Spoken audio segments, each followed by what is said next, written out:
semuanya, perkenalkan nama saya Ristami Fatima Kafinata Tumba dengan NPM 180500008. Saya berasal dari Universitas Riau Kepulauan. Hari ini saya akan membahas untuk penjelasan tentang materi metode simplex nilai kanan. Selamat menyaksikan. Halo semuanya, kali ini saya akan langsung membacakan soalnya ya. Dimana soalnya itu ada Bayu Furniture memproduksi dua jenis produk, yaitu meja dan kursi yang harus diproses melalui perakitan dan finishing. Proses perakitan memiliki 60 jam kerja, sedangkan proses finishing memerlukan 48 jam kerja. Untuk menghasilkan satu meja dibutuhkan 4 jam perakitan dan 2 jam finishing. Sedangkan untuk satu kursi membutuhkan 2 jam perakitan dan 4 jam finishing. Sedangkan satu kursi membutuhkan 2 jam perakitan dan 4 jam finishing. Laba untuk tiap meja $8 dan tiap kursi $6. Sekarang kita harus menentukan kombinasi terbaik dari jumlah meja dan kursi yang harus diproduksi agar menghasilkan laba yang maksimal. Selesaikan dengan metode simplex nilai kanan. Nah, dari soal kita sudah bisa menentukan fungsi kendala yang mana nih kita bisa susun. Ada fungsi kendala 4x1 ditambah 2x2 kecil sama dengan 60. Terus ada 2x1 ditambah 4x2 kecil sama 48. Kenapa kita menggunakan tanda ini? Karena kita mencari nilai maksimum. Nah, selanjutnya ada x1, x2 bisa sama 0. Dan ada maksimum Z sama dengan 8x1 ditambah 6x2. Nah, kita langsung masuk ke langkah-langkah. Yang pertama, mengubah fungsi tujuan dan fungsi kendala menjadi bentuk baku. Yang pertama ada fungsi tujuannya kita rubah menjadi bentuk baku dari Z sama dengan 8x1 ditambah 6x2. Nah, ini 8x1 sama 6x2 nya kita pindahkan ke depan. Jadi Z dikurang 8x1 dikurang 6x2 sama dengan 0. Selanjutnya ada fungsi kendala, yaitu 4x1 ditambah 2x2 kecil sama dengan 60. Nah, kita tambahkan x3. Jadi 4x1 ditambah 2x2 ditambah x3 kecil sama dengannya kita rubah menjadi sama dengan jadi 60. Terus selanjutnya di bawah juga sama, kita rubah menjadi, tapi kita tambahkannya x4. Nah, jadi sama dengan 48. Oke, selanjutnya untuk langkah kedua itu kita tadi kan sudah menentukan fungsi bentuk bakunya. Selanjutnya kita langkah kedua menyusun persamaan ke dalam tabel.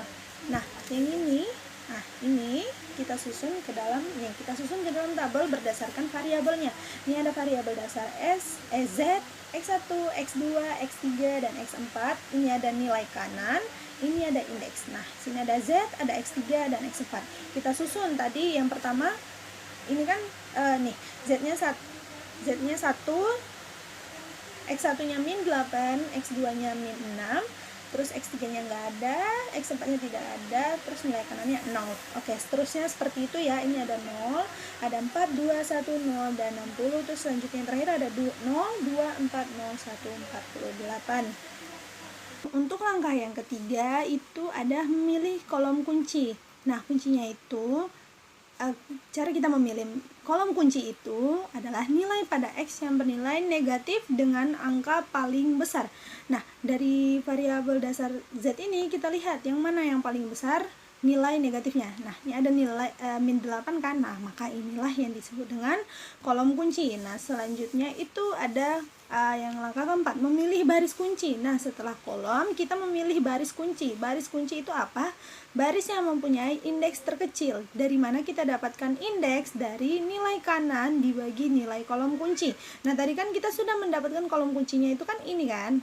Nah, sekarang kita cari untuk baris kunci. Indeks itu kita dapat dari nilai kanan dibagi dengan nilai kolom kunci. Berarti 60 bagi 4 sama dengan 15. Nah, terus di bawahnya ada 48 dibagi 2 sama dengan 24. Nah, di antara 15 24 ini yang paling kecil adalah 15. Nah, maka sudah kita dapatkan baris kuncinya yaitu X3 ini. Selanjutnya yang kelima itu ada mengubah nilai baris kunci menjadi 1. Tadi kan kita sudah ketahui ini baris kuncinya. Nah, baris kunci ini kita ubah, ini ya, perpotongan ini ada 4 kan. Nah, ini kita ubah menjadi 1, maka dikali dengan 1/4. 1/4 dikali 0 sama dengan 0, 1/4 dikali 4, 1, dan begitu seterusnya. Ini hasilnya. Terus selanjutnya ada langkah ke-6, itu perhitungan nilai baris baru, yang mana kita bisa cari dengan baris lama dikurang koefisien angka kolom kunci dikali nilai baris kunci. Ini ada perhitungan pertama, ada baris Z. Baris Z itu ada 1, min 8, min 6, 0, 0, 0. Tadi kan kita udah dapat ini 0, 1 setengah, 1/4, 0, 15. Kita kalikan min 8 supaya yang lainnya itu kita jadikan 0. Yang ini kita jadikan 0, 0. Ini bisa kita lihat hasilnya itu ada 1, 0, min 2, 2, 0, 120.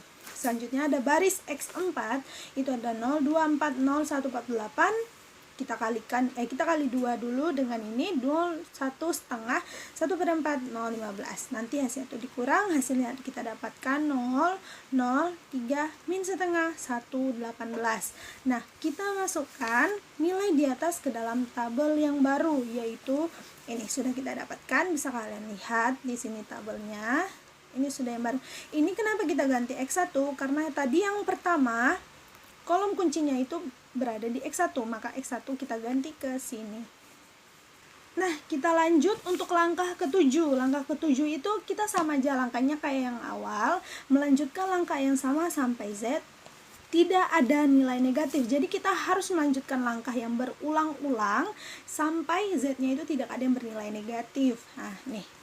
Di sini kan masih ada Z-nya bernilai negatif, yaitu min 2. Nah, maka gampang cara menentukan kolom kuncinya. Berarti dia terletak pada X2.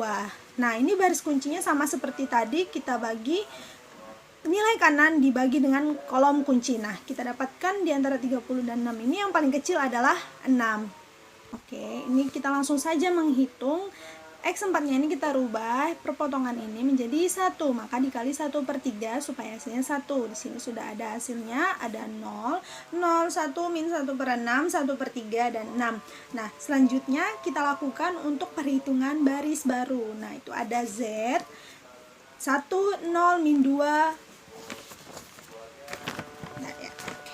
Ini ada 1, 0, min 2, 2, 0, 120. Ini terus kita kalikan min 2 supaya hasil kolom X2 itu menjadi 0. Maka kita kalikan min 2 kali 0, min 2 kali 0 kali 1 kali min setengah, min 1/6, 1/3, dan 6. Nah, ini sudah kita dapat hasilnya. Dan selanjutnya juga begitu dengan baris X1. Nih, ada hasilnya 0, 1, 0, 1/3, min 1/6, 12. Nah, setelah itu kita masukkan yang tadi sudah kita kerjakan ke dalam tabel optimal. Nah, tabel optimal itu ada variabel dasarnya, ini ada Z, X1, X2, X3, X4, dan nilai kanan dan beserta indeks. Nah, kita masukkan dari semua yang sudah kita kerjakan ke dalam tabel optimal. Ini ada Z, 1, 0, 0, 5/3, 2/3, 132. Ada X1, 0, 1, 0, 1/3, min 1/6, 12. Ada X2, 0, 0, 1, min 1/6, 1/3, dan 6. Nah, jadi setelah kita mengerjakan itu, kita sudah memasukkannya ke dalam tabel optimal. Selanjutnya, kita akan mendapatkan solusi optimalnya, yaitu di dalam X1-nya itu ada 12, dan di dalam X2-nya ada 6, dan Z max-nya ada 132. Jadi kesimpulannya itu, untuk menghasilkan laba maksimal, maka perusahaan memproduksi meja itu ada 12 dan kursi ada 6 dengan keuntungan Z max-nya $132. Nah, setelah kita sudah mendapatkan solusi optimal dan kesimpulannya, mungkin ada yang masih ragu jawabannya benar atau enggak. Nah, ini ada pembuktiannya. Oke, ini pembuktiannya itu ada nih. Z max sama dengan 8X1 ditambah 6X2. Yang tadi ya, kembali ke fungsi tujuan yang awal. Nah, nih, kita masukkan X1-nya itu ada 12 dan X2-nya itu ada 6. Jadi 8 dikali 12 dan ditambah 6 dikali 6 sama dengan 96 tambah 36 sama dengan 132. Sama dengan hasil yang sudah kita dapatkan. Nah, itu merupakan video penjelasan dari saya.